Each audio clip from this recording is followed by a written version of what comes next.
Greetings, my YouTube fams. All praises to the Most High, creator of all things.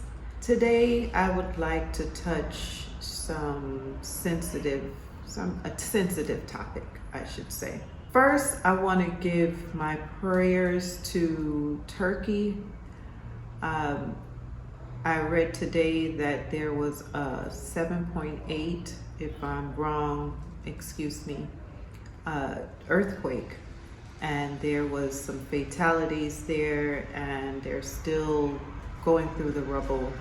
So my prayers go out to the people out there and their families. I want to touch a really sensitive topic, and that's me moving from America and coming to Africa. And I realized over the time that I've been here that we really need some counseling. And this, I'm speaking to my people, my melanin enriched people. We need some counseling. When I think about all that we have endured, all the unfairness, the oppression, the hardship that we've endured out west. Then on top of that, this spiritual battle that every single day we face. Every time we rise from the rest that the Creator bestows on us, we have to be grateful, don't get me wrong. However, we still have to fight a battle out there. And here I am here, and it's so emotional, and it's such a mental fight for me to adjust to this new world that that the Creator chose me to be a part of. The mental fight is real. The spiritual fight is real. I use an example at times when I say about the spiritual fight is as if, and I know that the Almighty is the one that fights that battle more than we do, because we can't see in the spiritual realm. However, when you elevate and you pray and you meditate, your frequencies, your vibrations are raised up into a divine power that we endure. And I see the fight is so real. So I was saying, for example, you know how they use that analogy, the red flags. Be careful of the red flags. When you see the red flags, make that be a sign to run away, walk away, or put your guards up. Well, that's in the spiritual realm too, because I see where we are fighting spiritually. When you are praying, when you are meditating, and you feel at your best, and the Creator is always aligning things for you. The Creator set that path, and things just seem to go so smoothly. And when you almost reach halfway there, you find yourself in an obstacle. That is, I call it the spiritual enemy. Other people choose to speak or choose other words, but I choose the spiritual enemy. That enemy is that one that raising them flags. when you driving and your car just seems to be at its best and you listening to your music and boom, your tire busts. That's the enemy. Trying to get you off of your game. Trying to get you off of that focus of our Almighty One. When we are one with the One, the battle is even more challenging. I find myself feeling like a weight came off my shoulder by leaving the West, but also I find that it's still drawing me in. Yes, I visit, I go to and from. I was born and raised there. It's not easy for me to just walk away. However, I find that there's businesses that I have to do there in order to stay afloat here. It's not easy. It's not me coming to Gambia, coming to Ghana, coming to Kenya, coming to Ethiopia and looking for a job like you do in America. So many people say, why are you coming? And I read something today where someone said they moved out of the West. And when people say, why are you doing it? The person responds by saying, because I want to breathe. I want them to get their foot off my neck. That's why I left. I want to breathe. I want to breathe clean, pure, authentic air. I want to be able to be in my home and not be afraid that a pandemic is going to come again and they're going to force us to take something we don't want. That's part of my reasoning. Another one of my reasons is I have 2 sons.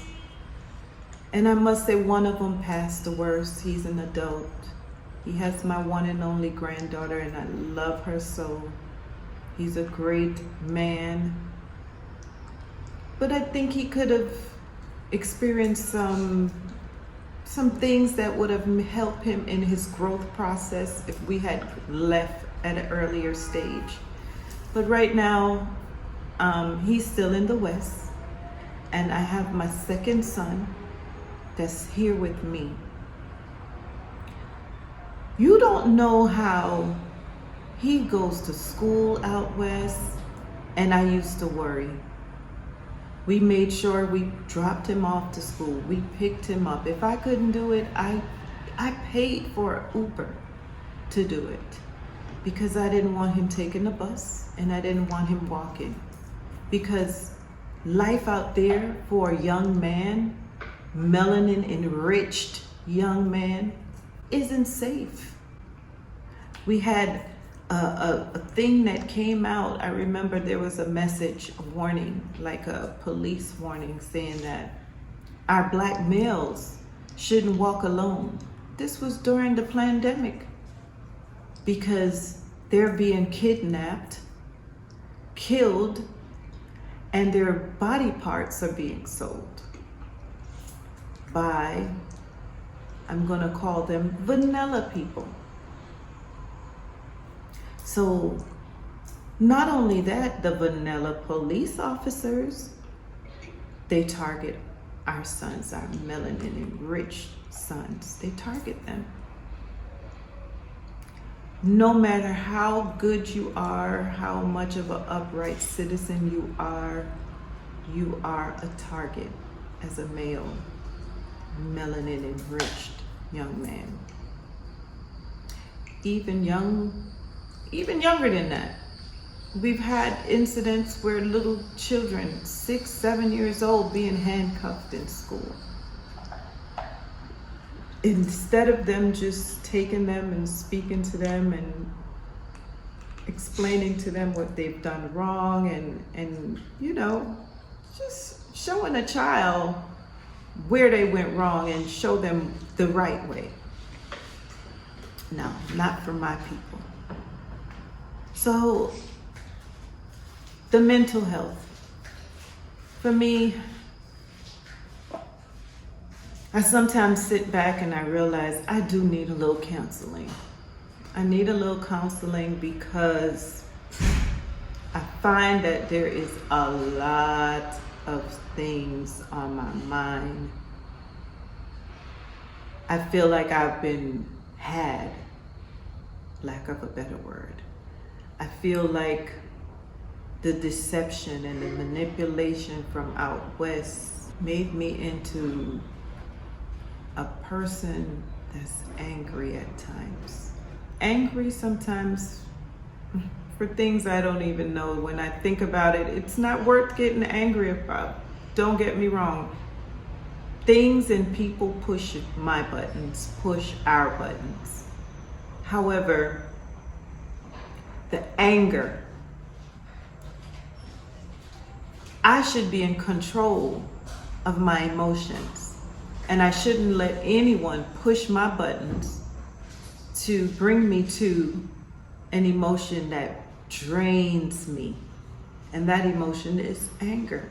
I'm somewhat in loss of words when I talk about this because I know it's a touchy topic and most of us don't want to admit that we have mental instabilities. But we do.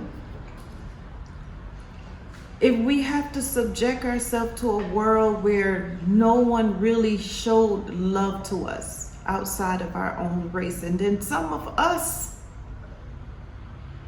we're still doing the backstabbing and still doing the what would I say, talking against us and not trying to uplift our own people. Help us in our own businesses. Bring us into a world of success. If we just came together and did that, we would have so much more unity that the enemy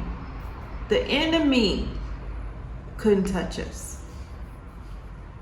Couldn't touch us in the physical, mental, spiritual, emotional realm. Couldn't touch us. But in reality, I know that is a work by itself. That one cannot happen until we all come together and work on it, because it took 400 or 500 years for them to divide and conquer. So in order for us to unite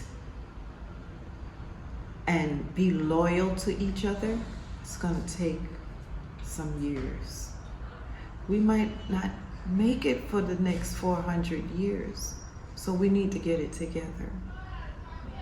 But let's work on that. Let's work on supporting each other. Supporting each other. When you see your sister, you see your brother need some help, talk to them. Help them to see that there is a bigger picture. There is a gold, pot of gold at the end of the rainbow. Let's fight. Let's help ourselves, help others. If we need some mental help, go seek it. Seek it. I know I plan to do it. Even if I have to do it online, I plan to do it because I just want to be able to talk about some things, get some things off my chest, boo-hoo cry if I need to. I lost my mom 2 years ago. That ain't easy. I think about her every day. And you know, she brought me, well, I wouldn't say she brought me. She had me out west, coming from Jamaica. She went to New York and I was born there. However, I can't say I regret it because I wouldn't be here. So it was a purpose that the Almighty chose me to be a child of my mom's, child of my dad, and a child that was born in New York. and the person that I am today. Regardless of what, regardless of all the deception, it made me into who I am today. All of that molded me into this person that's sitting right in front of this camera talking to you. So, mental health is serious. Let's take our time, do our meditation, do our prayer, because prayer helps a lot. Meditating. I've been meditating for about 6 years. And to be honest, it's changed my life. And anytime I slip up and I don't meditate like I used to, more of that spiritual enemy, it finds its way in. So that's a suggestion to anyone that might be experiencing some of the mental instability that I have been experiencing, to meditate. Meditate and pray. I make that a habit to pray, and I teach my children to pray. And we have like a prayer day that we come together and we do our praying and read our Bible and do our own kind of Bible study, talk about it, you know. So that's what I have for you guys today. We can continue on this on a later date. If you guys would like me to talk more on this topic, please, please, please comment down below. Remember, share this video, subscribe if you haven't subscribed yet. Thanks to my YouTube family again for just taking the time out and listening, and more love.